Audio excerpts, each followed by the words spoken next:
कहानी तलाक के बाद। यह अदालत इस तलाक को मंजूर करती है। जज साहब की इस घोषणा ने कोर्ट में खड़े अभिनव और रुचिका के चेहरे की चमक धूमिल कर दी। दोनों की जिंदगी का फैसला हो चुका था।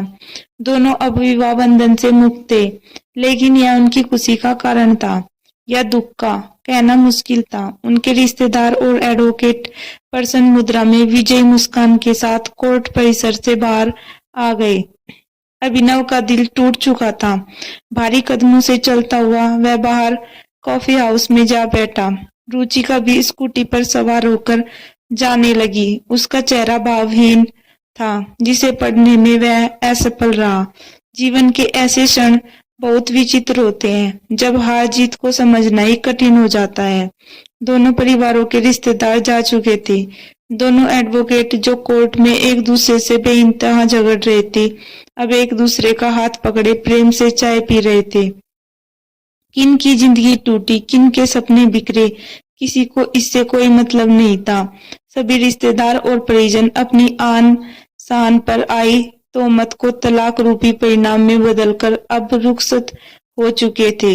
अब उनकी दखलंदाजी की कोई और संभावना नहीं बची थी। रुचिका अब उसके सामने से गुजर रही थी। एक नजर उसने अभिनव को देखा। दोनों ठिठके भी, लेकिन शायद अहम की दीवारें भावनाओं से ज्यादा मजबूत थी। वह स्पीड बढ़ाकर निकल गई। उसका आक्रोश शायद स्कूटी की स्पीड पर निकल रहा था।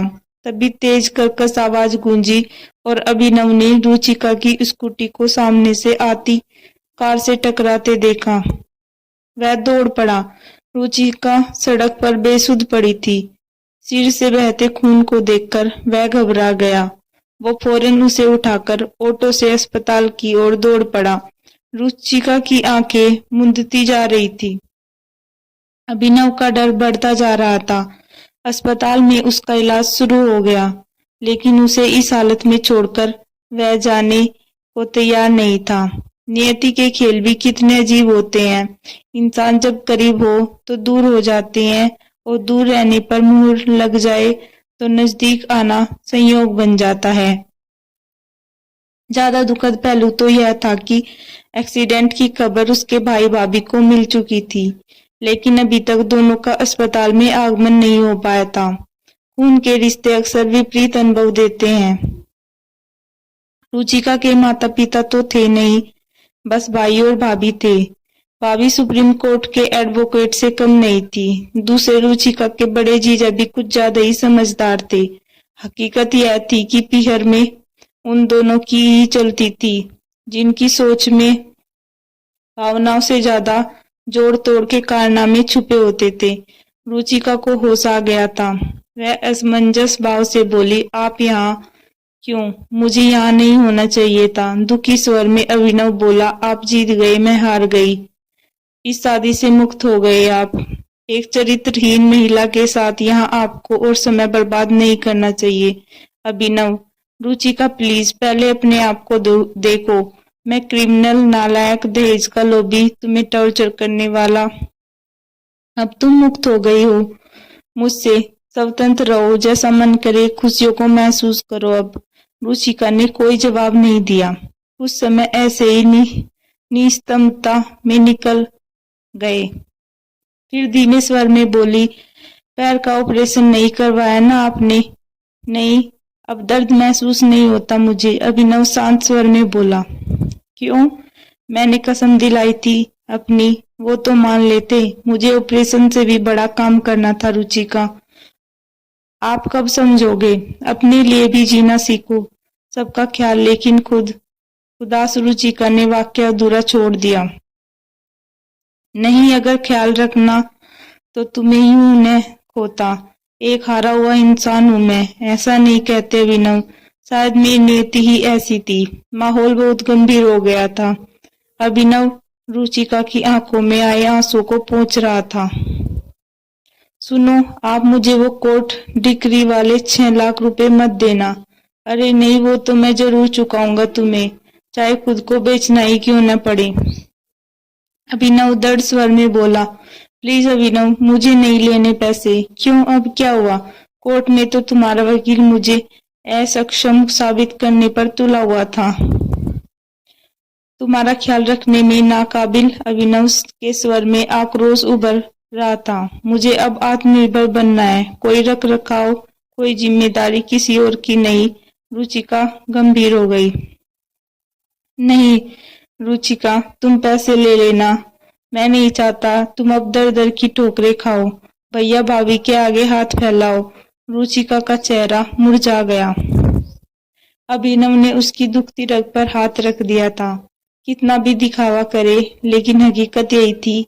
उसकी आंखों से अश्रुधारा बहने लगी। तभी डॉक्टर चेकअप के लिए आ गए। अभिनव उनसे रुचिका की हालत जानने को बेकरार था। डॉक्टर ने मीठी झिड़की देते हुए कहा, मिस्टर अपनी वाइफ का ख्याल रखो, बच ही गई आज, वरना। अभिनव को समझ नहीं आ रहा था कि वो क्या बोले। पिछले 2 साल से दोनों अलग रह रहे थे। तलाक की पहल रुचिका की ओर से हुई थी। इसमें उसकी भाभी और जीजा की मुख्य भूमिका थी, जिनकी सोच अभिनव से कभी मेल नहीं खाई। सच तो यह है कि वह आज भी उसे दिल से चाहता था। तलाक को रोकने के लिए उसने कई बार प्रयास भी किया, लेकिन बातचीत या संपर्क स्थापित ही नहीं हो पाया। कोर्ट भी दोनों बोलने को हुए, लेकिन भाभी दीवार की तरह हमेशा बीच में खड़ी मिली। डॉक्टर जा चुके थे। रुचिका फिर से बोलने लगी, आप घर जाइए प्लीज, आपकी मम्मी खुशखबरी सुनने को तड़प रही होगी। तुम्हें इस हाल में छोड़कर कैसे जा सकता हूँ। दुखी मन से अभिनव बोला, अरे अब हमारा रिश्ता ही क्या रह गया। एक मोड़ ने तुम्हें आजाद कर दिया। तुम मुझे ही दोष क्यों दे रही हो। तलाक के पेपर्स तो तुम ही ने भेजे थे। चलो छोड़ो, जब सब बदल गया है, अलग रास्ते, नई जिंदगी, इसलिए फॉर्मेलिटी छोड़ो। रुचिका की हंसी के पीछे का दर्द साफ झलक रहा था। एक बात पूछूं, क्या तुम्हें सच में लगता है कि मेरे किसी और से प्रेम संबंध थे। अभिनव ने उदास स्वर में पूछा। नहीं, मैं जानती हूँ आप ऐसे नहीं हो। तो फिर तुमने कोर्ट में मेरे लिए ऐसी बातें क्यों कही। इसलिए ताकि आप मुझसे पीछा छुड़ा सको। आपके घर वाले यही तो चाहते थे कि मैं आपकी जिंदगी से दूर हो जाऊं। अभिनव कुछ और बोल पाता, इससे पहले ही रुचिका के भाई भाभी दनदनाते हुए आ पहुंचे। भाई अभिनव पर गरजने लगा, मिस्टर अब क्या जान लेकर ही मानोगे मेरी बहन की। अभिनव खून का घूंट पीक कर रह गया। वहां हंगामा खड़ा करना व्यर्थ था। भाई रुचिका को समझ रहा था कि सब अभिनव का ही किया धरा है। वो बदला लेने के लिए उसकी जान तक ले सकता है। रुचिका अब और चुप नहीं रख सकी। प्लीज मुझे अकेला छोड़ दो, मैं अब जीना नहीं चाहती। अभिनव का वहां रहना अब और संभव नहीं था। घर पहुंचते ही उसे एक और झटका लगा। ड्राइंग रूम में बहन बहनोई वगैरह सब जीत का जश्न मना रहे थे। टेबल पर मिठाई सजी थी। मानव मन की ऐसी विचित्रता पर उसे कोफ्त होने लगी। क्या इंसान इतना असंवेदनशील हो सकता है। व्यथित मन से वह अभी भी अपनी जीत हार को समझने में लगा था। रात के 9 बज रहे थे। बिस्तर पर पड़ा अभिनव करवटें बदल रहा था। उसे आज जीवन का कड़वा सच महसूस हो रहा था। रिश्ते की अहमियत तभी समझ आती है जब सब कुछ ध्वस्त हो जाता है।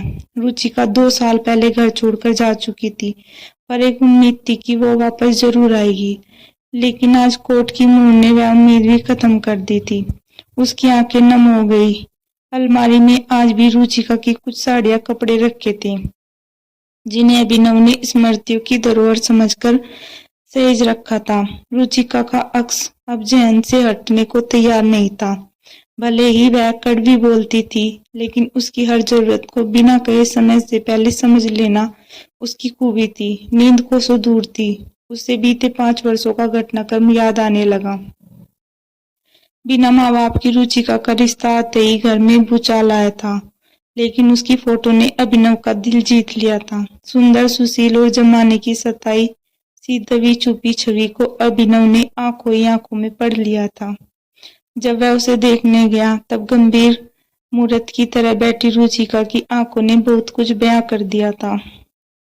उसमें अन्य लड़कियों जैसा उमंग और जोश नजर नहीं आया था।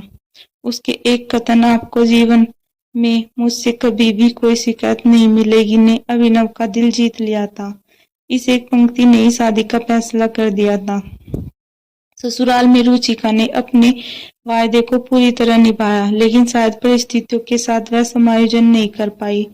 अम्मा गाये बगाए उसे कोसने से बाज न आती। फिर जब छोटी बहू अमीर घराने से आ गई तो रुचिका का जीवन और कठिन हो गया।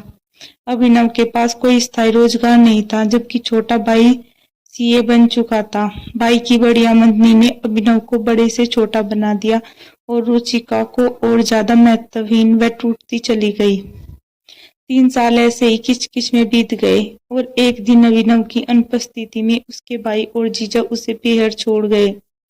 अब बात मान सम्मान और अहम में फंस गई। जिन्हें अपने जीवन का फैसला करना था वो अन्य लोगों के अभिमान में उलझ कर रह गए। अभिनव ने पहल भी की, लेकिन सामर्थ्यहीन होकर उसने भी घुटने टेक दिए। रुचिका शायद इतनी निराश हो चुकी थी कि अब ससुराल में उसे कोई उम्मीद की किरण नहीं दिख रही थी। अचानक मोबाइल की घंटी बजी। स्क्रीन पर रुचिका का नाम डिस्प्ले हुआ। अभिनव ने तपाक से कॉल रिसीव किया। रुचिका भर्राई आवाज में बोल रही थी, भैया ने बहुत गलत कहा आपके लिए। उनकी तरफ से मैं माफी मांगती हूँ। छोड़ो ये सब, कैसी तबीयत है अब? कौन है तुम्हारे पास अस्पताल में? अभिनव ने पूछा। कोई नहीं, अकेली हो। खाना खाए या नहीं? नहीं, इच्छा नहीं खाने की। हद करती हो, रुको मैं आता हूँ। अरे नहीं, आप परेशान न हो। पागल हो? रात में तबीयत बिगड़ गई तो कुछ नहीं बिगड़ेगा अभिनव। मौत मेरे नसीब में नहीं। प्लीज रुचिका, ऐसी बातें मत करो। मैं अभी भी तुमसे बहुत प्यार करता हूँ। अभिनव ने एक पल की भी देरी किए बिना अस्पताल का रुख किया। थोड़ी देर में वो रुचिका के सामने था। होटल से उसने खाना भी पैक करवा लिया था। रुचिका के चेहरे पर चमक साफ दिख रही थी।